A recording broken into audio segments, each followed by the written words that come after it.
6:30. I have never been more proud to live anywhere in my life than I am in Gatesville, Texas.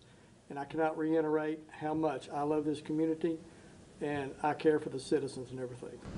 Right now, multiple agencies trying to get the Coryell Memorial Hospital back up and running. Now, during a press conference this morning, investigators say they still do not know the exact cause of the blast, but are hoping to know soon.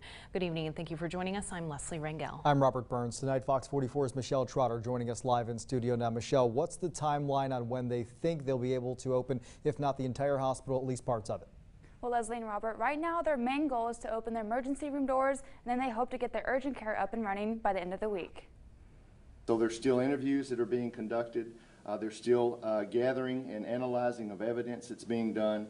And certainly we're still going through pieces like today, trying to get into the boiler room to be able to go through and make assessments. The explosion that rocked the small Texas town of 15,000 is still in the middle of an extensive investigation. The State Fire Marshal's office is leading this investigation, and they are being assisted closely by various agencies, which include the ATF, as well as the Texas Rangers. Their main priority, discovering what could have caused this blast. And they will be helping us shore that building up so that we can get our investigators inside to help determine or further determine the cause of this actual explosion. They are hoping to have their emergency room and urgent care open by next Friday, but are working to have it sooner than that. We're going to try to set up some type of temporary first aid, urgent care area as we move closer to opening the ER completely. Agencies are aiming to have the investigation complete by this weekend, but it all depends how structurally sound the boiler room is. Our investigators have not been able to access the boiler room.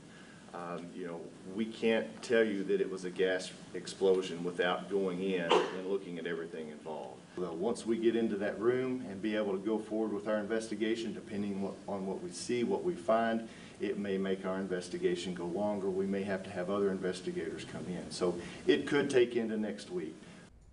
Again, they hope to have the urgent care in the emergency room complete by the end of next week. The explosion did send debris to around 6 acres north and around the hospital. Hospitals say if the explosion went any other direction, it would have caused much more damages and injuries. At this moment, they don't have an estimate how much damage caused, but the hospital staff say they plan to continue the expansion project that was originally planned was originally being worked on before the explosion happened. Live in the studio, Michelle Trotter, Fox 44 News.